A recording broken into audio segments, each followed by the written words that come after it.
right, good morning, everyone, and welcome back. GCT trash, failed IPO, relatively low float, 13 million float, 2 million shares traded already, and it is a chat pump. The old chat guy was up bright and early. So, as always, all the rules apply. If you took that 611 break on that Oracle level, that would have been a good entry. Obviously, I wasn't live at that point, but I go live at 8:30. He was up. Why is he up so early? Who woke him up? Anyway, he's up early. Normally he waits for me to call out the number one to take it, but hey, whatever. Early bird catches the worm. Anyway, buy in pre, sell in pre. Otherwise, that's a big move already. Probably wait for this. Ideally, what I would like to see for later would maybe be some consolidation in that 650 area and then a break of that next Oracle level at 7. Basic. Standard whole dollar, half dollar stuff, and standard approach. So early chat pump, buy in pre, sell in pre, standard rule. Again, we know. What do we know? What do we know? What do we know? What do we know? Oh, actually, by the way, can you see Spencer? You can tell it's getting cold out. Can you? I don't know. Can you see him? Spencer's here today. I don't know if you can see him. Anyway. We know that 9 out of 10 chat pumps fail at the open, so that is why we enforce the buy-in pre, sell-in pre, you see green, take green approach to trashy Chinese failed IPOs that are chat pumps in pre. Otherwise, ideally, consolidates at the whole dollar area of 650 and gives us, what did I do? And gives us a shot at the next Oracle level of 7. DWAC and fun, I don't know. It's like, this is the thing. It's always the dichotomy, okay? So, and that's the right term, right? Yeah, I'll go with it. So the dichotomy of our philosophy is we often discuss liking the most obvious ideas. Okay? Listen, when it comes to day trading, like there's such a fundamental difference between day trading and longer term holding, okay? When you're looking for, that undiscovered trade, as they say, that's fine if you have months and years to wait for the move, okay? You want to find something that, oh, hey, they're working on this amazing product and nobody knows about this stock, okay? That's fine if you got months or years. In day trading, what we want is everybody piling in. Like, we want FOMO. We want madness. We want the most obvious ideas. We want the most obvious ideas. Because we want everybody to think that ABC is the next Apple. XYZ is the next Tesla. DEF is the next Amazon. So with DWAC, it's like, it's the obvious play. Obviously, Elon's, laying everybody off at Twitter. Facebook is an absolute disaster.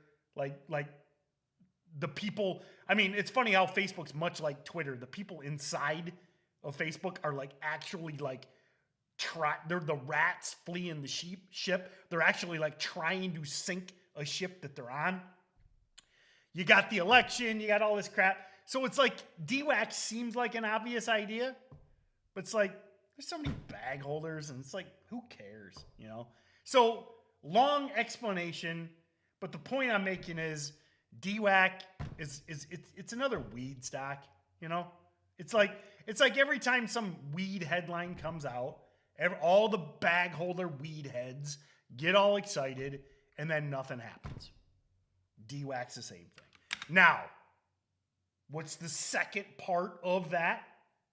What am I going to say next? Listen, only price action matters. Okay. So you form your thesis.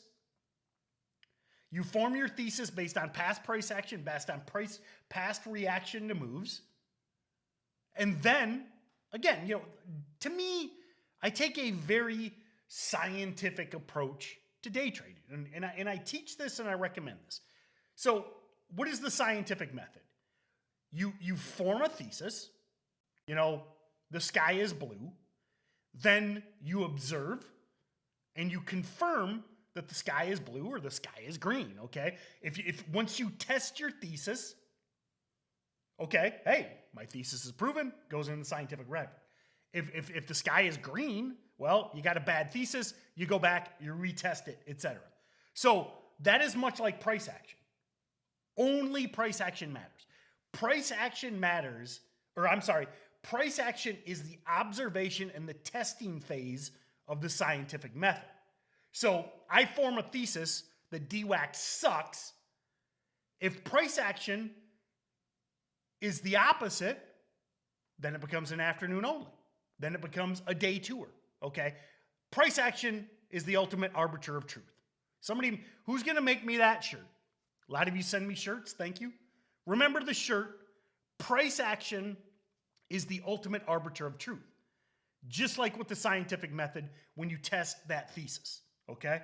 So DWAC sucks until it survives in the afternoon or does a day two move.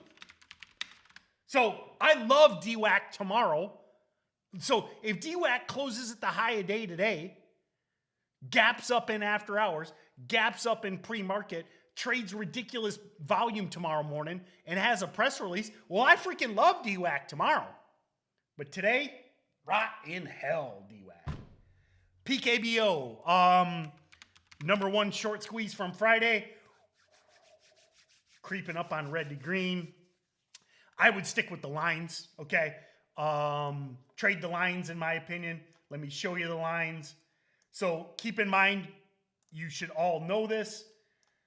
I always use the yellow lines are my lines, okay? Those are not Oracle. Oracle doesn't use yellow as a color, hence the reason I use yellow. So basically back to the pre-market, the weekend watch list, 950 risk on 9.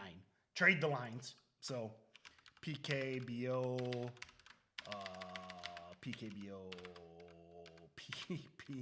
spell it, Tim. Same lines as weekend watch. Jeez, that was way too hard. Way too hard. Thoughts on Huddy, man? Week open red to green, baby. I mean, again, it's another trash Chinese IPO. I mean, here's my thing with Huddy. Look at yesterday or look at Friday. Okay. You want to know the plan on Huddy today? It was the same as Friday. So it went green at what? Let me zoom in. The close was basically 90. So the close on Thursday was 90. Look at what happened when Huddy broke 90. I mean, the halts, listen, guys, please be careful with these because the halts, very dangerous, very scary. But just back to a proof of concept, okay? Huddy, epic short squeeze on Thursday. Goes from 20 to 150. Closes at basically 89. Gaps down on Friday. Goes green at 89 and doubles. Same plan today. And again, I want to be clear. Very difficult to trade. Very scary. But from a proof of concept of a short squeeze, follow up by a week open red to green, you don't get a much better example than a stock that gaps down, goes green midday, especially on a Friday, and then proceeds to double. It's from a learning perspective, please understand the mechanics of Huddy. So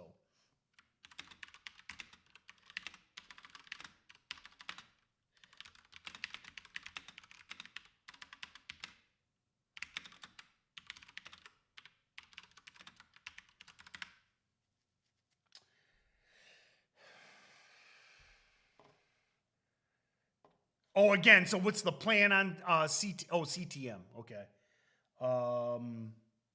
Yeah, is this a crap? What is this? CTM. Is that float, right? So somebody's asking dip and rip on CTM. Okay. kind of all over the place. Looks like the float's lower than I thought.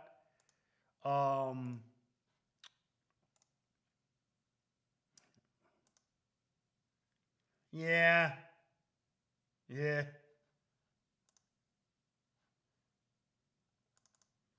What's this?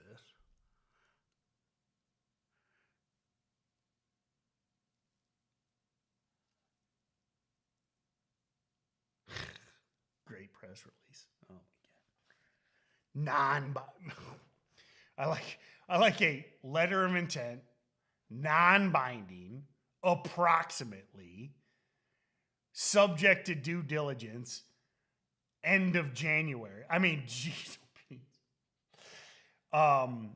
Listen, well done, CMT, for like the most vague and worthless press release I have seen in quite some time. Hat tip to you. I mean, like, every red flag is here. Let's go through this because this is a good teaching moment. They don't name the partner, red flag. It's just a letter of intent, non-binding letter of intent, approximately in the dollar value, and then subject to due diligence 6 months from now. Yes, it's a dip and rip, though it's a mediocre one. So I tell you, study that PR, though.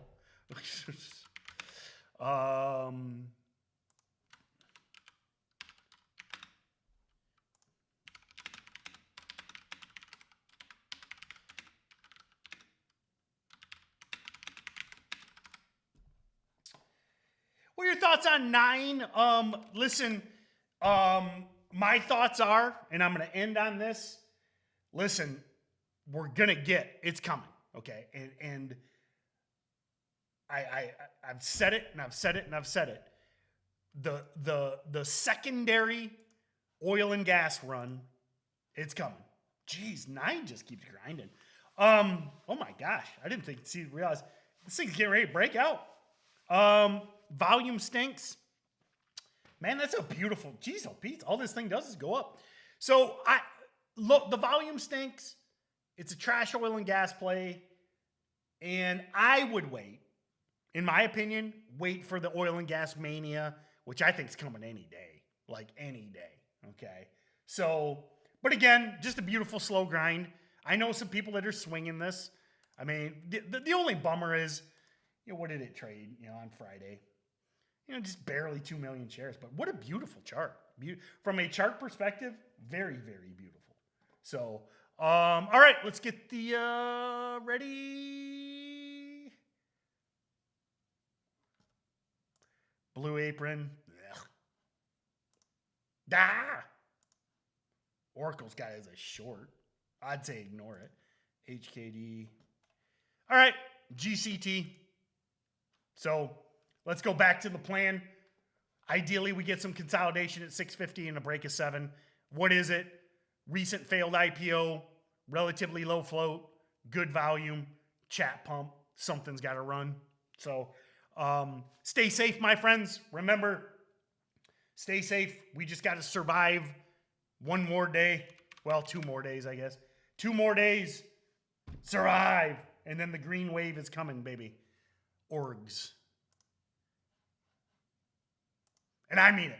Like guys, and I've made this point going back to last week. Take advantage. I'm going to end on this point. And I was the first one to call the green wave. I coined the green wave Halloween, or day before. Anyway, about a week ago. It's coming, and listen, take advantage of the next few days. You got errands to run. You got things to do. Because, oh, baby, come this winter, it's going to be just like 2020, and we're never going to leave the house. There's going to be so many plays, so many tickers, so many runners, high price, low price, tech stock bounce, oil and gas run, social media plays. Who knows? Probably weed stocks will come back, natural gas plays. Take advantage of the next couple days to lock things down because, man, we ain't leaving the house for 6 months after that. It's going to be a wild ride. Have a great day, my friends. Number one for me so far, GCT. Just a crap dip and rip. And we will see you next time. Ooh, I almost played music. Forgot I was on YouTube.